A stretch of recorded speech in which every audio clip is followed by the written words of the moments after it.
سلام آقا. جمعه بازار دیروز یه جورایی بازپخش فیلم مصیبت‌های عظما تو شروع دوران پسازرخوری بود. خرچنگ نظام چنگ انداخت به تریبون جمعه بازار تا یه عمامه ضد ضربه برای علی گدا ببافه. قبل از هر حرفی هم رفت سراغ چی؟ سراغ مسئله بحرانی هسته‌ای. یکی این است که مسئله هسته‌ای مسئله جناحی نیست، یک مسئله ملی و مربوط به همه است. کسانی در صدد استفاده جناحی و باندی از این مسئله بر نیاند که در حقیقت ضد مطلوب رو نتیجه میده. اصلا مسئله جناحی نیست، مسئله ملی است. همه باید تلاش کنند برای موفقیت و به نتیجه رسیدنش. ملیه؟ اگه ملیه پس معنی این حرف علی گدا چی بود؟ یادت رفت عظما چجوری مذاکراتو از جیب کوسه در آورد و ریخت تو جیب خودش؟ متقاضی این مذاکرات آمریکایی ها بودن. مربوط به زمان دولت دهم هم هست. قبل از آمدن این دولت این مذاکرات شروع شد. اونها درخواست کردند، واسطه‌ای قرار دادند. یکی از محترمین منطقه آمد اینجا با من ملاقات کرد، گفت که رئیس جمهور آمریکا با او تماس گرفته، از او خواهش کرده و گفته که ما می‌خواهیم مسئله هسته‌ای رو با ایران حل و فصل کنیم و تحریم ها رو می‌خواهیم برداریم. خب حالا حاجی خرچنگ، اگه مذاکرات جناحی نیست پس معنی حرفای علی گدا چی بود؟ خب وقتی علی گدا مدعی میشه که مذاکرات خودش شروع کرده، اون وقت اکبر کوسه هم به صحنه میاد و میگه نخیر تو کاری نبودی، مذاکرات کار ما بود. هاشمی رفسنجانی با تأکید بر این نکته که یکی از برنامه‌هایم برای نام‌نویسی در انتخابات ریاست جمهوری حل مسئله هسته‌ای بود، گفت خدا را شکر که آن آرزوی من و اکثریت مردم ایران محقق شد.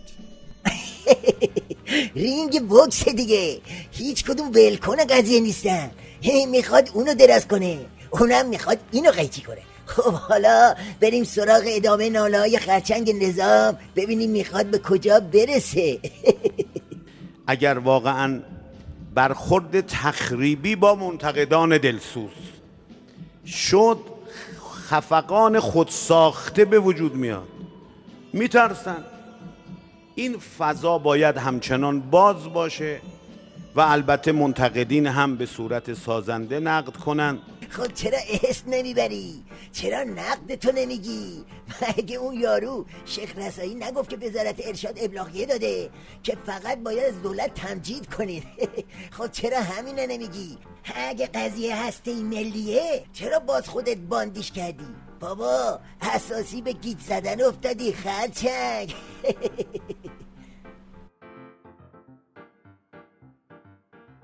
نکته بعدی مسئله فصل الخطاب.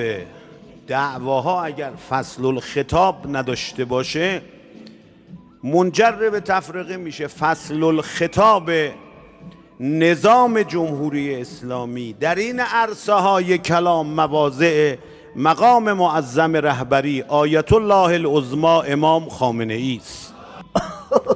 والله ما که هرچی نگاه میکنیم فصل الخطابی نمیبینیم، بیشتر فصل الکبابه. از یه طرف علی گدا داره تو مایتابه پسا مذاکرات کباب میشه، از طرف دیگه هم اکبر کوسه داره رو اجاق قیچیکاری و عظما کباب میشه. البته کباب شدن اکبر کوسه خیلی جدید نیست، سابقهش به دوره آغاز شدنش برمیگرده. نکته بعدی اینه که همه باید مراقب باشیم. دقیقاً دشمن در پی این است، دشمن که میگن یا آمریکایی‌ها که اونجاها شیطنت کردن، اینجا هم جامعه رو دو قطبی کنن.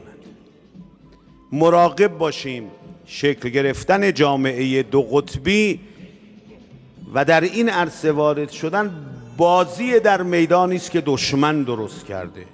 یه مسئله ملی داریم، رهبر با چشم باز، با هوشیاری، با زیرکی که همه قبول دارن این مسائل رو پیگیری میکنه و رؤسای سه قوه و به خصوص رئیس محترم جمهور هم تلاش میکنن که این مسئله به گونه‌ای که به مصلحت نظام هست و به تأیید مقام معظم رهبری برسد مسئله رو فیصله بدن.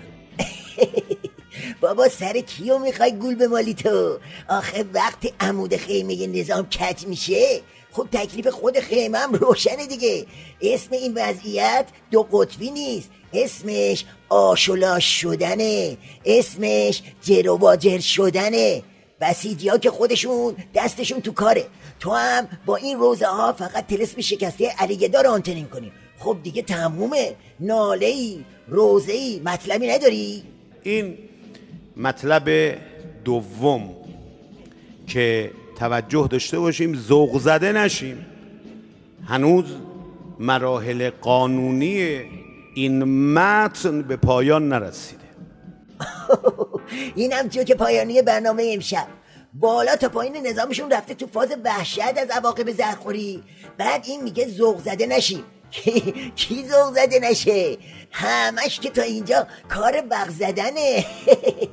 بگذاریم آقا بگذاریم. نتیجه موشکافی خورخور خرچنگ نظام این میشه که زهر هسته‌ای به این راحتی ها از گلوی عظما پایین برو نیست، هی داره میسوزونه و پیچ و تابش میده. همینو شما عنایت داشته باشید تا شبای بعدی باقی خبرها رو پی بگیریم. زد زیاد.